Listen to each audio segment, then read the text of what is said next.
Good morning students.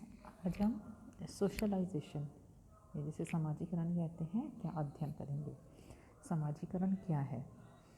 मानव शिशु जन्म के समय किसी भी मानव समाज में भाग लेने योग्य नहीं होता। वह केवल एक प्राणी शास्त्रीय इकाई के रूप में ही इस संसार में आता है, जो केवल रक्त, मांस और हड्डियों से बना एक जीवित पुतला होता है। उसमें किसी प्रकार के कोई सामाजिक गुण नहीं होते। वह ना तो सामाजिक होता है, ना असामाजिक, ना समाज विरोधी। समाज के रीति रिवाज, प्रथा, परंपरा, मूल्य, संस्कृति से वह अनभिज्ञ होता है। वह नहीं जानता इन चीज़ों को। उसे नहीं पता कि किसके प्रति कैसा व्यवहार करना है, समाज उससे क्या अपेक्षाएं रखता है। किंतु वह कुछ शारीरिक क्षमताओं के साथ पैदा होता है। इन क्षमताओं के कारण ही वह बहुत कुछ सीखता है, समाज का क्रियाशील सदस्य बनता है और संस्कृति को ग्रहण करता है। लेकिन सीखने की क्षमता सामाजिक संपर्क से ही विकसित होती है। जैसे मानव में भाषा का प्रयोग की क्षमता प्रयोग करने की क्षमता होती है। जैसे मानव में भाषा का प्रयोग करने की क्षमता होती है, जो समाज के संपर्क से ही व्यवहारिक रूप धारण करती है।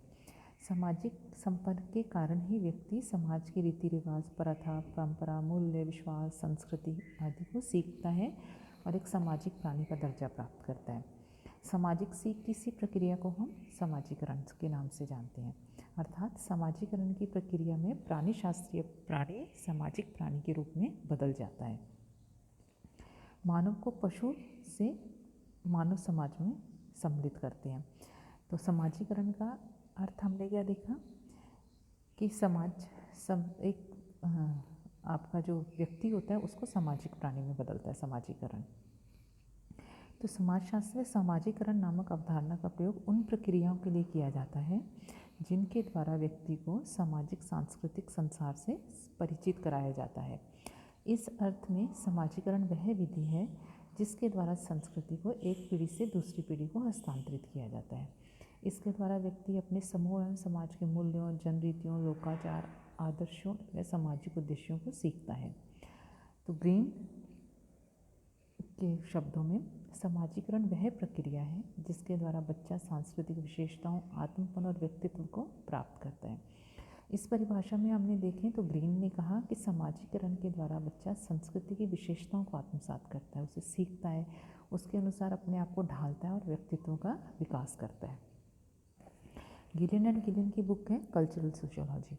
इनके अनुसार संस्कृतिकरण से हमारा तात्पर्य उस प्रक्रिया से है जिसके द्वारा व्यक्ति समूह में क्रियाशील सदस्य बनता है, समूह की कार्यविधियों से समन्वय स्थापित करता है, उसकी परंपराओं का ध्यान रखता है और सामाजिक परिस्थितियों से अनुकूलन करके अपने साथियों के प्रति सहन शक्ति की भावना विकसित करता है।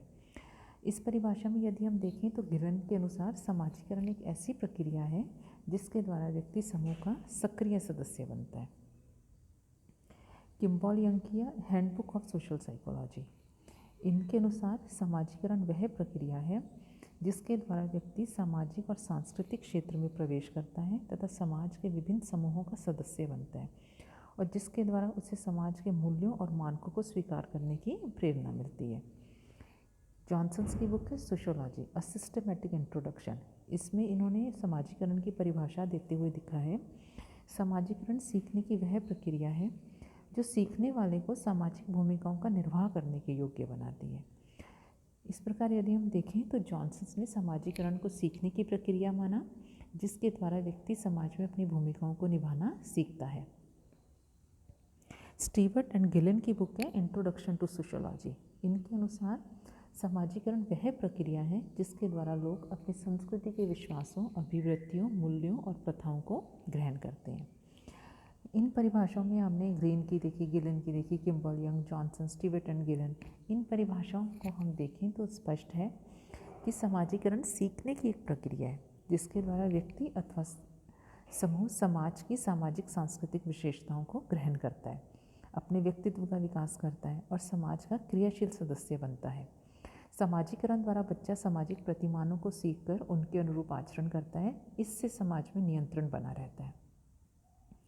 ब्रूम तथा सेल्जेनिक ने समाजीकरण की प्रक्रिया के 3 पहलुओं पर प्रकाश डाला। पहला सावयव, दूसरा व्यक्ति और तीसरा समाज। सावयव या शरीर रचना ही व्यक्ति को वह क्षमता प्रदान करती है जिसकी सहायता से मानव अन्य लोगों के व्यवहारों को सीखता है और भाषा द्वारा उन्हें व्यक्त करता है।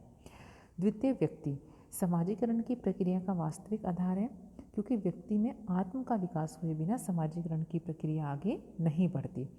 तृतीय, समाज। समाज ही वह क्षेत्र है जिसके अंतर्गत व्यक्ति विभिन्न प्रकार से अंतःक्रिया करता है।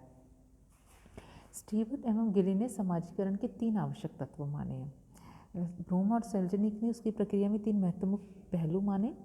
गिलिन और स्टीवर्ट ने 3 महत्वपूर्ण आवश्यक तत्वों की बात की। पहला अंतःक्रिया, दूसरा भावनात्मक स्वीकृति और तीसरा संचार या भाषा। दूसरे व्यक्तियों के साथ अंतःक्रिया करने के दौरान ही व्यक्ति सही व्यवहार करना सीखता है। वह यह भी सीखता है कि किस प्रकार के व्यवहार समाज द्वारा स्वीकृत हैं और किस प्रकार के निषिद्ध। वह अपने अधिकारों, दायित्वों एवं कर्तव्यों को भी सीखता है। सीखने का कार्य संचार एवं भाषा के द्वारा सरलता से किया जाता है। चूँकि मानव एक भावात्मक और बौद्धिक प्राणी है, अतः वह प्रेम पाने व प्रेम प्रदान करने का अनुभव भी प्राप्त करता है। भावात्मक वातावरण में समाजीकरण शीघ्र होता है। इस प्रकार समाजीकरण के 3 तत्व आवश्यक एवं अपृथकनीय हैं। 3 तत्व क्या हो गए? अंतःक्रिया, भावनात्मक स्वीकृति और संचार या भाषा। नेक्स्ट हम देखेंगे समाजीकरण की विशेषताएं। पहली विशेषता क्या है? सीखने की प्रक्रिया। हमने शुरू में उसके अर्थ एवं परिभाषा की जब हम बात कर रहे थे तो हमने प्रथम बात यही की कि समाजीकरण सीखने की एक प्रक्रिया है। किंतु सभी प्रकार की बातें सीखना समाजीकरण नहीं है, वरन उन व्यवहारों को जो सामाजिक प्रतिमानों, मूल्यों एवं समाज द्वारा स्वीकृत हैं को सीखना ही हम समाजीकरण मानते हैं। उदाहरण के लिए जैसे एक व्यक्ति चोरी करता है, कक्षा से भागता है, गाली देता है, इसे हम समाजीकरण नहीं कहेंगे, क्योंकि ये क्रियाएं समाज द्वारा स्वीकृत नहीं है और ना ही इन्हें सीखकर व्यक्ति समाज का क्रियाशील सदस्य बनता है। सेकंड इसकी विशेषता है, ये आजन्म चलने वाली प्रक्रिया है। समाजीकरण की प्रक्रिया बच्चे के जन्म से लेकर मृत्यु तक चलने वाली प्रक्रिया है। बचपन से लेकर वृद्धावस्था तक वह अनेक परिस्थितियां धारण करता है, उनके अनुसार अपनी भूमिकाओं का निर्वाह करना सीखता है।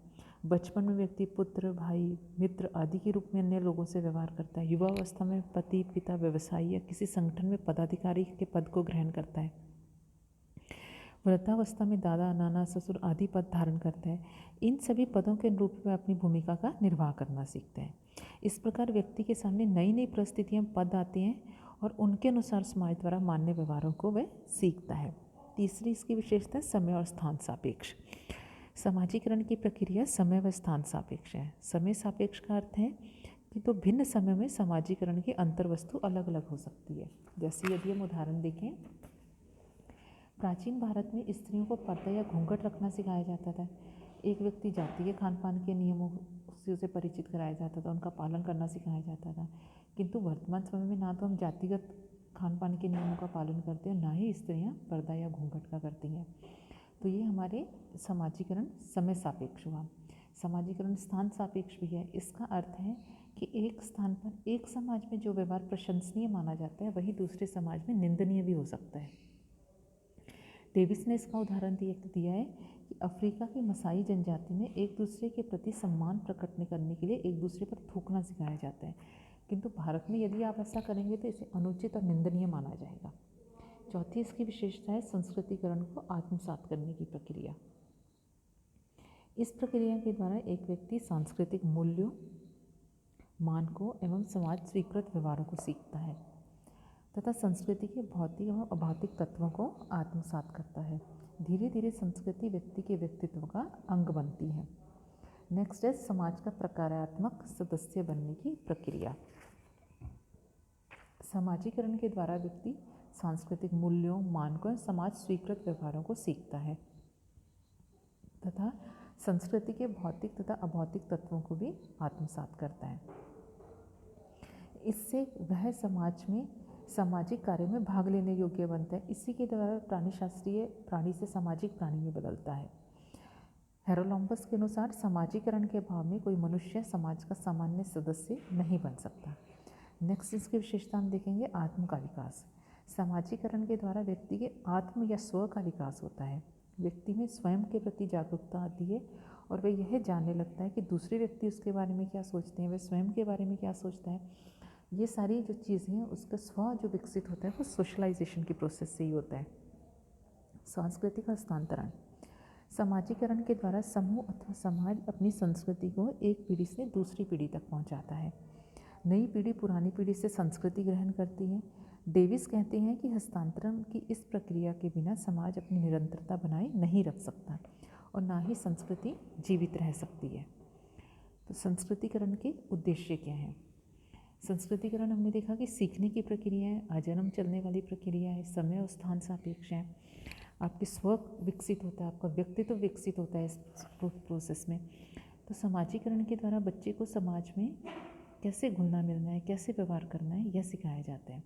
उसकी क्षमताओं का विकास करना और स्थायी तथा अर्थपूर्ण संतुष्टियों को प्राप्त करने के लिए उसे क्या सीखना है।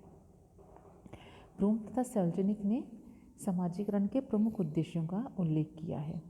पहला है आधारभूत नियमबद्धता का विकास। सामाजिक जीवन को सुचारू रूप से चलाने के लिए अनुशासन एवं नियमबद्धता आवश्यक है। मानव की प्राकृतिक प्रेरणाएं उसे नियमहीन बनाकर व्यवहार करने की ओर प्रोत्साहित करती हैं। समाजीकरण के द्वारा ही व्यक्ति में नियमबद्धता और अनुशासन उत्पन्न होता है। समाजीकरण की प्रक्रिया के द्वारा व्यक्ति अपने लक्ष्यों की प्राप्ति तत्काल ही करने पर जोर नहीं देकर वर्ण परिस्थितियों के अनुसार लक्ष्यों के आगे के लिए स्थगित छोड़ देना या संशोधित करना भी सिखाते हैं। दूसरा है आकांक्षाओं की पूर्ति। समाजीकरण नियमबद्धता के साथ ही आकांक्षाओं की पूर्ति भी करता है। अनुशासन स्वयं ही व्यक्ति को कोई पुरस्कार नहीं देकर आकांक्षाओं की पूर्ति में सहायक होता है। समाज सामान्य सांस्कृतिक मूल्यों का ही संचालन नहीं करता वरन विशिष्ट आकांक्षाएं भी पैदा करता है। जैसे धर्म कुछ लोगों में पुरोहित बनने की इच्छा पैदा करता है, उच्च एवं विकसित अर्थव्यवस्था लोगों में व्यापारी, वैज्ञानिक एवं इंजीनियर बनने की इच्छा जागृत करती है। नेक्स्ट है सामाजिक भूमिकाओं को निभाने की सीख। समाजीकरण द्वारा व्यक्ति को अपनी सामाजिक भूमिका निभाने और उससे संबंधित अभिवृत्तियों को सीखने का कार्य भी किया जाता है, सिखाने का कार्य भी किया जाता है। समूह की सदस्यता की मांग है कि व्यक्ति सामान्य योग्यता के साथ साथ विशिष्ट भूमिकाओं को निभाने की योग्यता भी प्राप्त करे।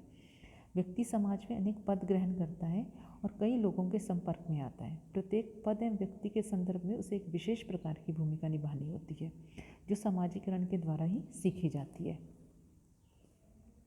क्षमताओं का विकास। समाजीकरण का उद्देश्य व्यक्ति में ऐसी क्षमताएं पैदा करना है जिससे कि वे अपने को समाज के अनुकूल बना ले। सरल समाजों के परंपरागत व्यवहार पीढ़ी दर पीढ़ी हस्तांतरित होते रहते हैं और सामान्यतः अनुकरण के द्वारा उन्हें सीखा एवं दैनिक जीवन में प्रयोग में लाया जाता है। किंतु उच्च तकनीकी ज्ञान से परिपूर्ण समाज में औपचारिक शिक्षा द्वारा सामाजिक क्षमताओं का विकास करना समाजीकरण का प्रमुख कार्य है। तो ये हमने समाजीकरण का अर्थ, समाजीकरण की विशेषताएं और समाजीकरण के उद्देश्य की बात की।